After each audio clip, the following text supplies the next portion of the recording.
So, Caitlin Clark's photographer here, Bree, has been,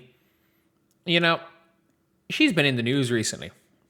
She has been in the news. And one of the big reasons why she has been in the news is because of the fact that the WNBA did not give her credentials to take any shots at All-Star Weekend. If you guys don't know, she has been a women's basketball photographer since before that was a cool thing to do. She's been at All-Star Weekend for a decade. She's been working with teams for a decade. She's mostly a fever photographer now. She's somebody who was a photographer for Paige Bueckers in high school. She's somebody that's been around. And you would hope that, there is some form of, way of rewarding people that were there in the past. But it doesn't seem to be the case when it's like the only people that were involved with women's basketball in the past that seem to be rewarded by, no matter what, keeping their credentials and a whole bunch of other things are the nut jobs. And that is not saying that all people that were covering the sport were bad in the past. And that's not saying all former players are like that. But let's be very clear. There are a lot of legitimately unhinged individuals that the WNBA will continue to platform. And then I don't like to say a lot of the good ones, but a lot of the people that I feel like help promote the league in a positive way are being pushed to the side because the circus and the culture wars and all this bullshit is what's driving clicks. And if we're being honest, I can't lie. These dumbasses that they keep in jobs push and help keep up this damn culture war. That being said, Caitlin Clark, Bree is there. Caitlin Clark has had her shoe here. It says here, shop the collection, Air Force One 115. So if you're at All-Star Weekend, I think you might be able to buy, I'm guessing Caitlin, because you can go to a custom Air Force One shop, just throw a bunch of things in, you can potentially get them by the looks of things. And it's funny because Bree obviously wasn't given credentials, but now Bree's just following around Caitlin Clark. So yeah, maybe she's not going to get courtside seats to take pictures of the game. Maybe she's not going to be credentialed for that. But you better believe she's just going to be following Caitlin Clark for the whole weekend. And it's like, those All-Star pictures that she's going to take this time around? The All-Star pictures she's going to take this time around are going to be incredible. They are going to be incredible. It appears 2K are in Chicago. 2K are definitely in Chicago.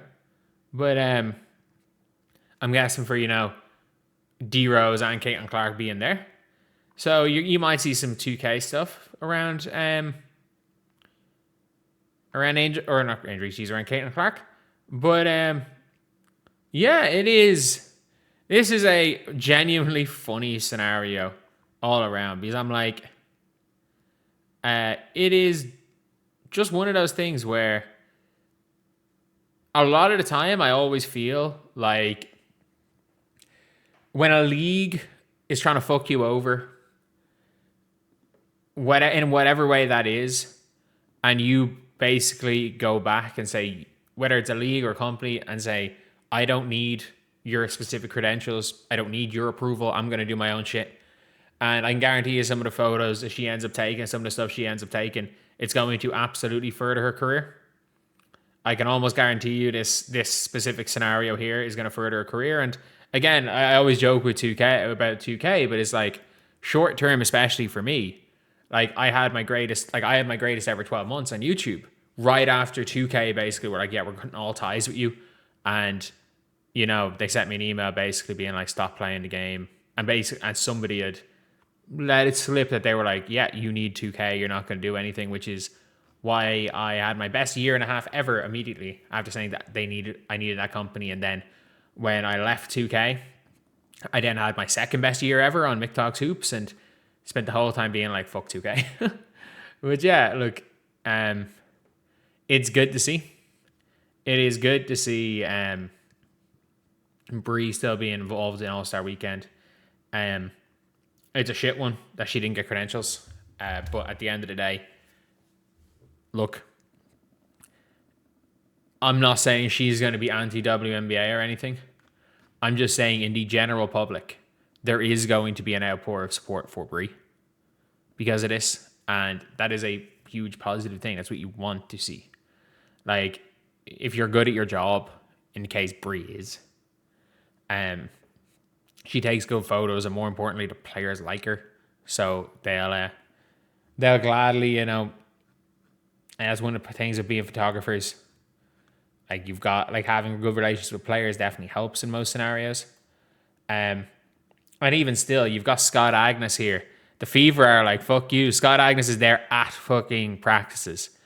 Where it's like as much as I hate saying it, where a lot of Scott Agnes' stuff is independent and the Fever don't particularly like him and they got rid of him and the Pacers got rid of him. Like, to say that Scott Agnes is not a bigger name now than he was beforehand is just incorrect. It is pretty much incorrect. But yeah, it's going to be hopefully a fun one. It'll be a more fun All-Star Weekend game than last year. They're not going to take it seriously, but Caitlin's just going to start chucking from 30. And if there's anybody that is going to go and like pretty much just be the like take over in this space, it is the new era. It's the new group of people coming in, and you're looking at it and it's like, obviously Rachel Demita, not there. I think there's going to be a time, not necessarily social media takes over, but there's going to be a time where these networks have to move with the times. Like I don't think it's funny when it's like, I remember Emmanuel Acho was like flexing and he's like, oh yeah, look at this, we have all eight people here. We didn't need backing. I maybe inherited a channel. I didn't need a backing for 8 million views. And I'm like, man, 8 million views was September 2024 Mixed Hawks Hoops. And I'm like, it's always one of those things where you don't have to have inside track into the league. You don't have to have the inside track. That's not the way the media is going. That's not the way the media is going in any way. And you can see it with Bree. Not co-signed by the league to get to a certain point. Her social media is going to boom because she's going to be around the main draw of this league for pretty much all of it. Like, it is a good thing to see. And it's good to see that she's there at All-Star Weekend. And I don't think we see a situation where it's like, oh, I didn't get an invite to All-Star Weekend, therefore, career's done. And this seems to be the perfect way of doing it, just going to the weekend and having a good time. I'm the opposite.